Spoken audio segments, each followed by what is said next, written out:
So for the next few days I got up and I checked on my villager who was now completely cured and ready to start work. So I quickly made him an armorer and started the long and tedious process of leveling up both the villagers and collecting as many emeralds as possible. So I got to work on harvesting and growing crops for the next few days whilst trading with the villagers at any given opportunity. And I also expanded the temporary farm a little bit too. Oh, and Wandering Trader spawned, so that was kind of cool, I guess. He really didn't have anything I wanted, but hey, it gets lonely up here in this, like, harsh void. You know, it's nice to have a friend every so often. Anyways, by day 40, I got some insane trades for diamond armor for 1 emerald. I couldn't believe it, so I snatched it all up, and boom, we're now fully kitted out. I mean, just look at this man right here. You can't even touch me. Look at this. Anyways, after purchasing my extreme drip, I dug up all the dirt, and I went to bed. Because on the following days, I worked more on the expansion because, well, I really wanted to get these villagers a home so that I could breed them some more and get more trades for diamond tools and weapons. So, yeah, all I did for 2 days was break wood and place wood and, well, looked damn good whilst doing it.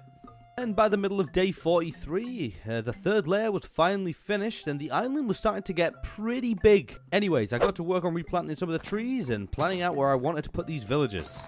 And on day 44, I got to work on building them their home, which isn't really a home, it's kind of like an area that turned out to look like a prison cell, but it'll do for now, okay? It'll do for now.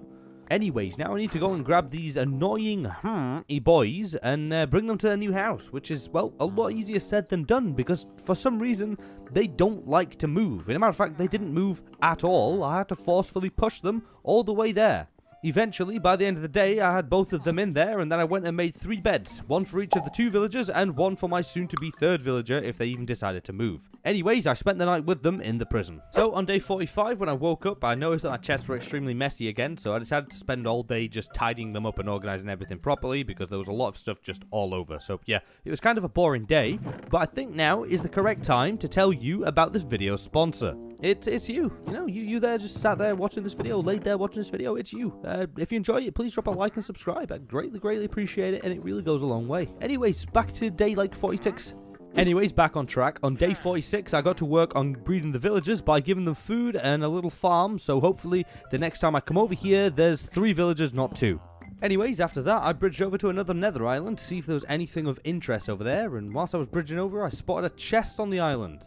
But when I got there, it was just a nether version of the SKYBLOCK island, so I stole the lava bucket and left, vowing never to return to another one of these islands ever again. Then I decided to farm some gold for some gapples that I could actually use instead of having to be used to cure villagers. And everything was going good until I got bonked a couple times and got a little bit scared, but other than the bonks, I was just kind of sat here chilling out, just farming gold for 20 minutes. And on day 47, I returned to the overworld and crafted myself a load of gapples that I could actually use on myself, like I said, instead of curing villagers. And, well, on that topic of villagers, let's go check on them. Still no child, but that's okay. I spent the rest of the day smelting down all my iron armor and stuff to make into nuggies that I then made into a pickaxe and mined cobble all night. Because, well, here's a pretty big time jump. You see, I really wasn't happy with how the island looked, and I really wanted to expand it some more so that I could build some actual structures on it. So I got to work on doing some massive expansions for 5 days. I worked tirelessly, mining and placing cobblestone and wood, and gradually making the island bigger and bigger until now I present to you the newly improved island. Just look how massive this thing is now. All I need to do is just add builds and farms and stuff. That's it. It's too big now.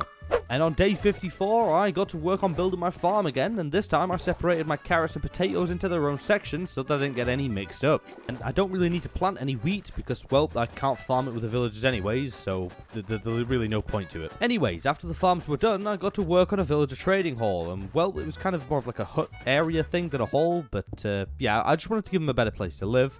But I also wanted to build it out of dark oak, so I made my way over to the dark oak island, but by the time I got over there, it was already getting pretty dark, so I quickly grabbed the wood and a few saplings and cautiously headed back home and went to bed.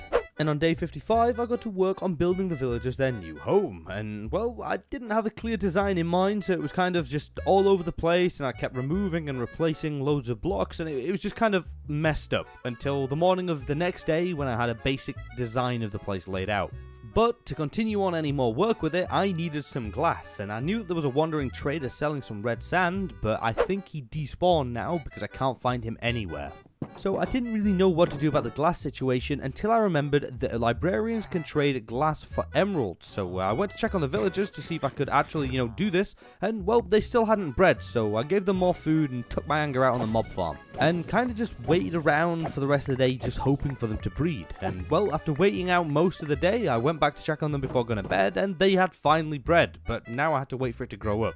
So I headed to bed and spent the next couple of days farming again to stack up on some emeralds so that I can get the trades flowing and hopefully get some glass soon.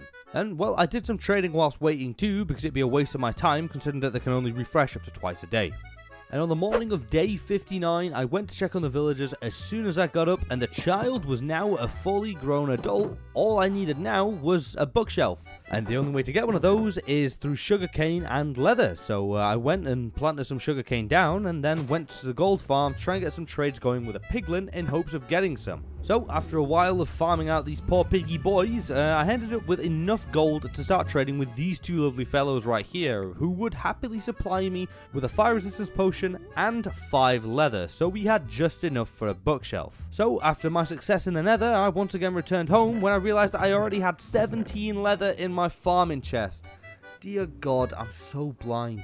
On day 61, we were still waiting for the sugarcane to grow, and sadly you can't bone meal it, so I guess we just wait. But no, I was actually quite productive and built myself a house while waiting for the sugarcane to grow, but I couldn't finish it again because, well, I needed glass. But yeah, even without the glass, you can kind of see the design close enough, and it still looks kind of cool. But it is a very basic house, but what can you really expect? It's Skyblock. Anyways, by the morning of day 64, I finally had enough sugarcane to make the paper, to make the books, to make the bookshelf, to make the lectern, to then finally make my third villager a librarian. And then it was time for me to start trading to get my sand, but after most of the day's trading, I ran out of emeralds, but I actually did end up getting a mending trade completely by accident, so that was pretty cool. Anyways, I continued trading on the following day because I really needed this glass. And I know you could say, hey, Poppers, just go to the island with the glass on it, with the cacti and stuff. Well, I'd love to, but it won't be enough glass. Alright, I need a lot of this stuff. Anyways, more trading later, and well, I maxed him out, and guess what? He didn't trade glass for anything. So I openly admit defeat and went to bed very upset. So on day 66, I got up and immediately headed over to the sand island and grabbed every single grain of sand there was. And then I took it back home and smelted it down when I got the achievement for smelting it that made me go and check the achievement book. And well, would you look at that? Husks drop sand, do they? Okay. After reading that, I went to bed, and on day 67, I ran over to the desert island to start expanding it out to try and get some husks spawning tonight, because, well, I've never farmed these things before, so I don't really know what to expect. So I sat in a little shed until nightfall, and, well, not a single husk spawned all night. So at this point, I was feeling pretty defeated, so I just headed home. Now, on the morning of day 68, I wasn't giving up, and I was determined to get sand by trading again. So I went over to the villagers, I gave them another bed, and I gave them more food, when I realized that my island was actually way too big to build stuff on. I really don't know why I wanted it this big. But it was starting to become a problem because things started looking very desolate and empty. But anyways, I ended up seeing in the achievements that you could actually go to the end. So I went back into the nether and had a look around the fortress area again for no reason other than a little birdie, aka the site of the map, told me that there was a portal on top of it. And well, would you look at that? There was a portal on top of it. And after finding the end portal, I returned home and threw away 1 billion gold swords that were in my inventory, and then went and checked on the villagers that hadn't bred just yet. So I decided to spend the rest of the day replacing the cobblestone in the center of my island with wood because it had fit the kind of theme that I was going for better.